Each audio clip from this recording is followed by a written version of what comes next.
We love our cognacs, but our whiskeys are more amazing because they come from different grains. So you've got bourbon in particular that is at least 51% corn. You've got your single malt scotches; those are mostly made from barley, right? There's rye whiskeys that have rye as well, but the main ingredient, the star of the show with bourbon, is always going to be corn. I love that. I hope you guys can hear that because, you know, the spirits industry is not just about drinking. There's a lot that goes behind it. There's a lot of education to know and being in this field. And one thing, Keenan, that you're great at is also marketing, which is a big part of being in this field as well. And, you know, whiskey can be a bit intimidating to people, but for those who are hesitant, how would you sell it or what would you want them to know? Yeah. I mean, I think like anything, you got to educate yourself on like what you're drinking. Most people always want to know a fun fact or know something about what they're drinking so that they can tell their friends or they're about to do a toast. So I always encourage you to do some type of education around whatever spirit it is, if it's tequila or cognac or whiskeys. You know, whiskeys are so unique because they're made from a lot of different grains. There's all different kinds of blends. There's aging from 2 years to 25 years and all different types of barrels. So there's so much cool stuff to learn, which I think is what really brings you into the category. I love that. I love it. You agree? Absolutely. It's all about the story, and it's all about who you're sharing your dram with at that moment, right? It's about the memories that you're making. So it's not tequila, right? We sip our whiskey. Yeah. We enjoy our bourbon. We enjoy conversations over it. So it sets the moment of the hour. I love that you said we sip our whiskey. We enjoy the moment. And in speaking about sipping our whiskey, we're enjoying the moment. As a beginner, what would you say is a good whiskey brand to get somebody engaged with the spirit? I want to preface this by saying I'm not getting paid by anybody to be up here and say this. Yes, thank you for the opportunity, Essence. But no, a good middle of the roader, a good starter, it doesn't have to be super expensive. I would say something like a Maker's Mark or even like an Elijah Craig.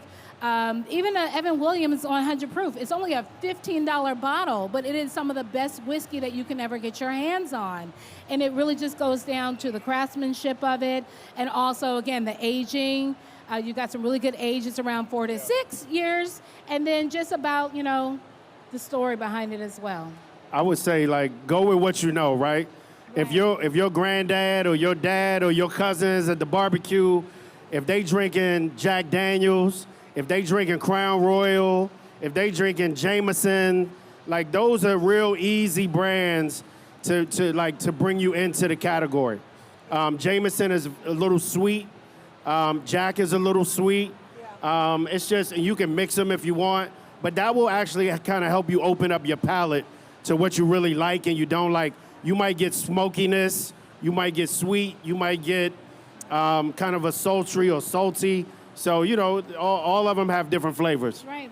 And just get curious as well, right? Like, be curious with your drinking. Like, don't stop at Crown. We all love the velvet bags, but there's much better whiskey on the market. Right. So continue to challenge yourself and continue yourself to be curious in the category. See, you know, if you're at a bar, somebody's drinking whiskey, ask them what they're drinking. Yeah. Ask the bartender. Say, hey, bartender, I really want something that's sweet, a little higher proof, got a little bite to it. See what they recommend as well, and then go from there. And then next year, all y'all will be drinking Pappy Van Winkle. No, there's... Pappy is probably the most expensive whiskey on the market. It is one of the rarest whiskeys that you can find. But it's not the best. But it's not the best. It's just pricey. So don't get caught up in the Gucci's of bourbon. Right. Just drink good That's whiskey. true. That's very true.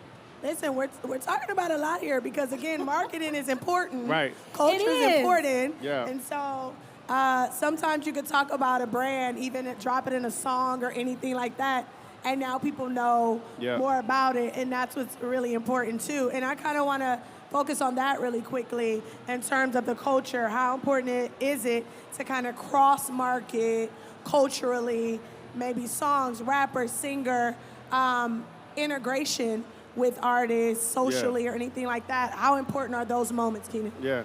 I mean, as an entrepreneur and starting liquor brands, you always look for ways to try to get as much awareness as you can. But I will say, over the last 10 years, we've seen a lot of celebrity brands from Diddy and Puff and 50 and, you name it. Everybody's got a liquor brand now, right? And, and I feel like now it's a little played out, right? You want to get back to the real heritage. You want to get back to the authenticity. You want to get back to the story of that brand, of that liquor, where it comes from and how it's made. So I don't really think we need celebrities anymore so much. I like to lean on, packaging, design, liquid, story, all those things. And I think right now, because people are paying attention to whiskeys and more discerning things, that they become more interested in that as opposed to just whoever the celebrity is. Right. I think that's really important, and I want to bring that same thing that you're saying, Keenan, around in terms of the heritage, the brand story, what's being told about the brand. And you have something that you're doing that's really incredible in Louisville that I really want you to speak to, because I think that that's exactly what Keenan's talking about. Absolutely. So every Labor Day weekend, we're here for 4th of July, of course, but every Labor Day weekend, we produce our own event called Bourbon Brûlée. Bourbon Brûlée. Yes, and it is 4 days in Louisville, Kentucky, in the heart of bourbon country, where we get a chance to experience the best of bourbon has to offer. We're doing culinary experiences, we're doing distillery tours, we're meeting with master distillers. We have so many education courses on tasting whiskey, pairing it with food, just a whole nine. And on top of that, we're building community. So, with Black Bourbon Society, we have over 30,000 members across the country. And so a group of us come to Louisville every Labor Day weekend to just connect. It's camaraderie, it's friendship, and it's cocktails, and it's all spirit. So what we find is that, again, bourbon is great. Bourbon pairs well with a number of things, but it's really the conduit that brings us all together.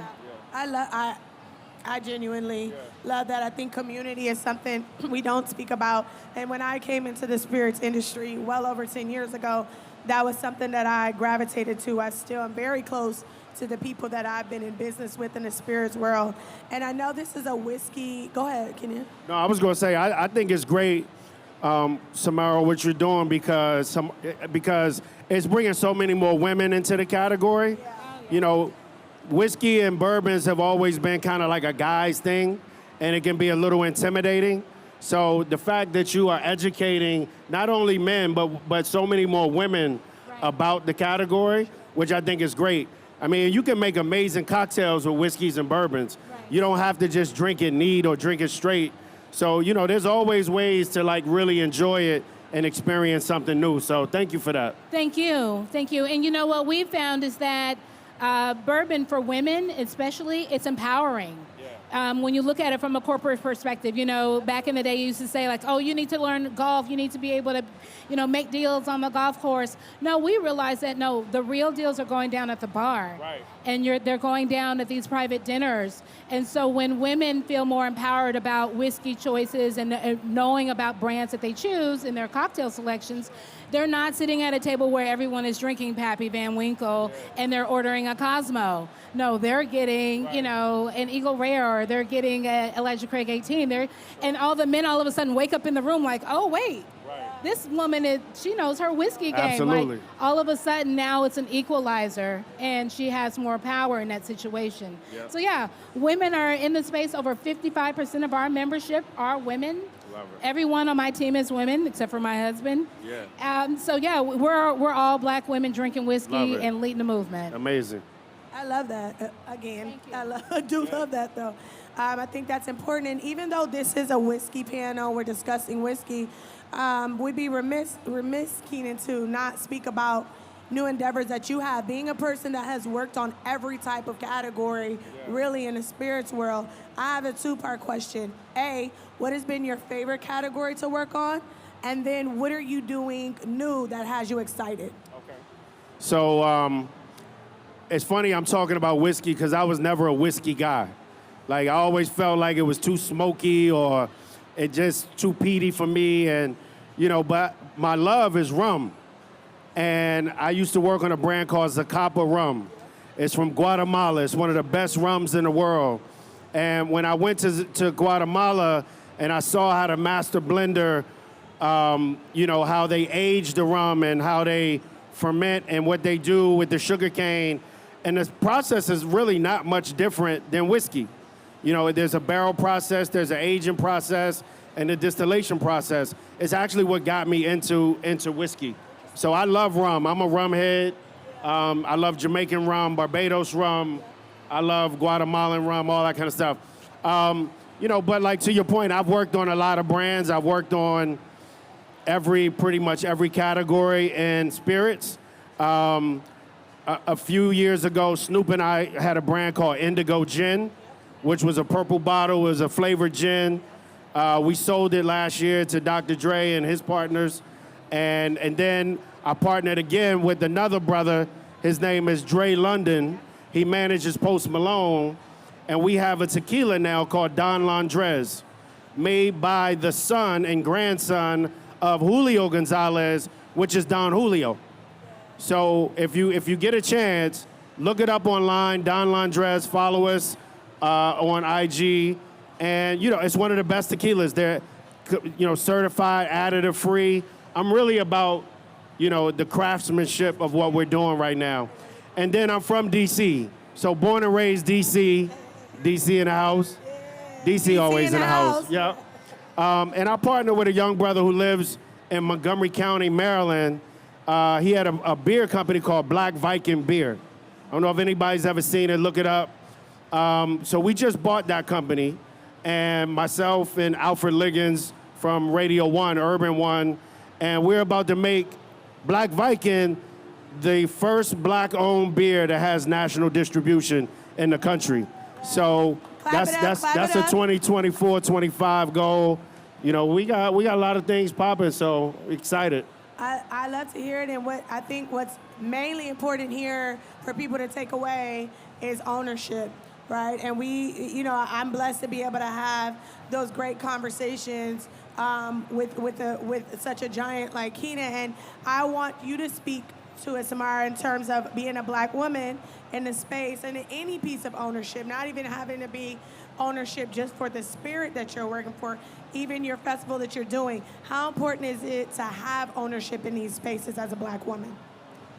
Ownership is everything. Just having a seat in the room, having even the door cracked open for you to bust it open and get in the room. You don't even have to have a seat, but just coming in with that power, with that confidence of saying, this is what I represent, this is what's important to me, and making everyone care about that. That's how I started being in this industry. Was I saw the gaps. I saw that there was no marketing towards, black and brown folks, not in a genuine way, not in a direct consumer type of way.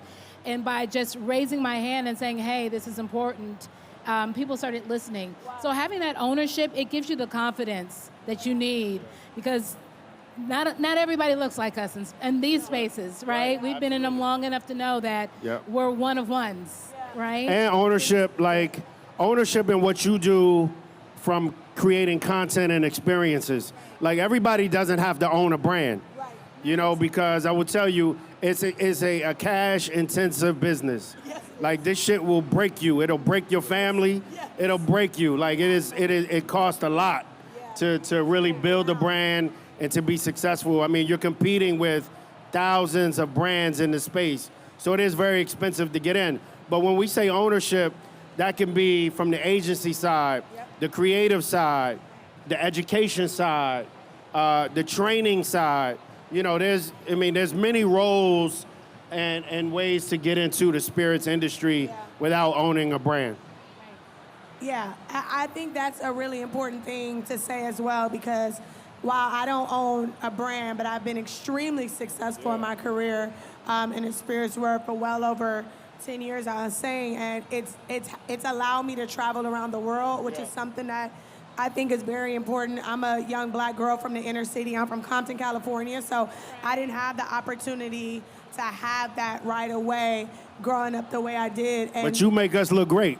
thank you. Like we hire Candace, Yes. we hire her team Yeah. to show up at things like this and to really get awareness out about our brands. Like I'm a behind the scenes guy in terms of like making sure the liquid and the packaging and all those things. But like when we need that awareness, that experience, when we need that liquid to lips as we call it, we call Candace. It's true. Thank you. Absolutely. Thank you for all the checks, Keenan. Absolutely. No. First of all, thank you guys for engaging in this conversation. It's something that's so near and dear to my heart, and also to these guys, this man and woman. I was gonna say guys on stage, and so I definitely hope you're inspired by it, and hope you find ways to get involved in the spirits world. It's a beautiful place to be, and I want to shout out my very dear friend Haley in this front row, honey. She's jukebox on Raising Canaan. You guys say what's up to Haley. She's up here too. She came to see us on this panel. So I love you so much, my sweetie. But hope you guys enjoyed the conversation. I hope you guys enjoy Essence Fest. Cheers. Cheers. One more time. We're doing Listen, a toast. one little takeaway. When everybody is toasting, make sure you toast with your left hand. Always look a person in the eye and toast with your left hand, because that's the closest to your heart. That's the most sincere. All right? That's my little takeaway. You toast with what Cheers, the glass is everybody. on the right side of the table. So however you grab it, drink it. Cheers, y'all. Thank You guys have a good Essence. Thank you.